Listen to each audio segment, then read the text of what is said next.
C'est toujours avec une joie immense de se retrouver dans cette belle ville de Parthenay. Nous en sommes à la 8e édition des EducaFlip.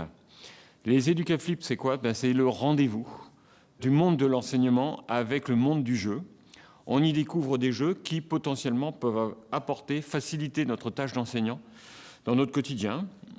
C'est des jeux qu'on va pouvoir utiliser en classe, c'est toujours des jeux qu'on va pouvoir utiliser en périscolaire, mais aussi des jeux qu'on va pouvoir proposer aux parents pour accompagner les apprentissages s'ils le souhaitent, et pour déjà vivre des choses intéressantes, pour favoriser les liens avec leurs enfants. Et cette année, c'était 54 jeux qui ont candidaté, 10 retenus, et 3 qui ont reçu un label. Chaque maison d'édition a envoyé soit un éditeur, soit un créateur, soit un grand spécialiste du jeu pour présenter le jeu. Donc vous avez Toko Island, Acropolis, Affamé. Les animaux de Baker Street, chez Yellow. Patty et la colère de Poséidon, c'est ça, édition Tate et Gide. Volto de chez Blue Orange, Connecto de chez Blam Édition, Nimbus de chez Flip Flap Édition, le Club des Aventuriers de chez Piatnik et The Key de chez ABBA. Alors cette année, on a voulu aussi insister sur le fait que les jeux, c'était un travail d'équipe. Vous avez toujours les auteurs, l'éditeur, mais aussi les illustrateurs. Donc on va vraiment souligner aussi que chaque jeu, et on va le rappeler, c'est le produit d'un travail d'une équipe. Le premier lauréat de ce soir, c'est le jeu Nimbus des éditions Flip Flap. Alors Nimbus est un jeu édité par Flip Flap Édition, un jeu de Cyril Blondel et Paul-Henri Argiot, illustré par Julie Gruet. Donc c'est un jeu qui présente 25 énigmes qui permettent de catégoriser des illustrations entre elles et avec la grande originalité donc de terminer par une validation par le langage et un anagramme un peu magique.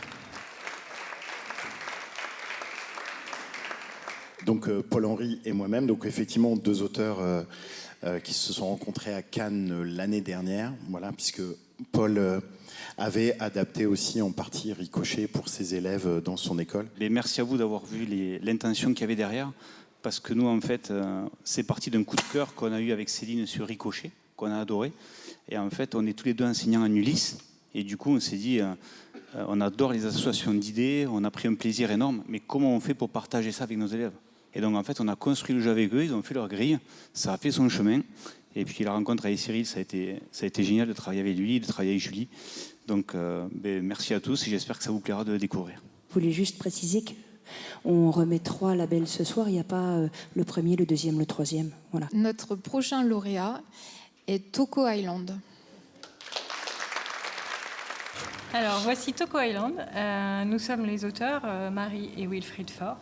Toko Island est édité par Helvétique et illustré par Sandy Sénac.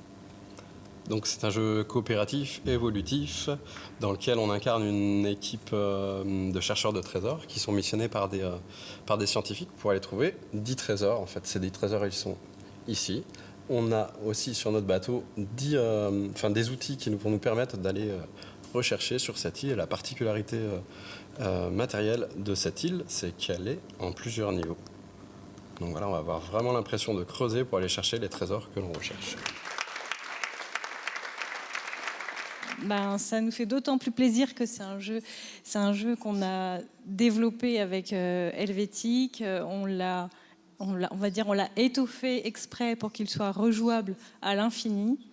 Et puis on y a apporté des choses informatives, mais voilà, qui font de Toko Island une expérience particulière.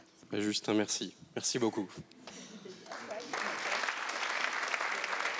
Le troisième jeu qu'on a choisi de récompenser, c'est The Key.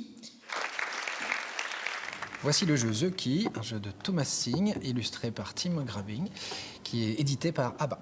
C'est un jeu d'enquête dans lequel chaque joueur va avoir son écran, va fouiller dans les cartes pour récupérer plein d'informations et essayer de résoudre avant tout le monde cette triple affaire. 3 vols ont eu lieu dans la Villa Clifford et on va devoir retrouver qui a volé quoi et comment est-ce qu'il s'est enfui. C'est un jeu de déduction, d'analyse, de recherche d'informations et il faut avoir la bonne réponse à la fin du jeu. Ce soir, je suis un porte-parole puisque je suis intervenant ludique pour ABBA, notamment depuis pas mal d'années. Et donc, au nom de l'auteur, de l'illustrateur d'ABBA France et ABBA Allemagne, merci pour cette nomination et ce trophée. Et en tant qu'intervenant depuis pas mal d'années dans le milieu de l'animation et notamment dans le milieu scolaire, merci pour le boulot que vous faites. Moi, je le vois depuis 25 ans, petit à petit, le terrain qu'on est en train de regagner dans les écoles. Et donc, voilà, merci au Flip et au trophée EducaFlip pour cette mise en avant et qu'on puisse continuer à faire jouer dans les écoles de plus en plus. Merci à tous. Candidat, lauréat, vous pouvez venir, on va faire une photo de groupe. Ça pourrait être sympa. Enseignants, animateurs du périscolaire, parents, les EducaFlip sont faits aussi un peu pour vous.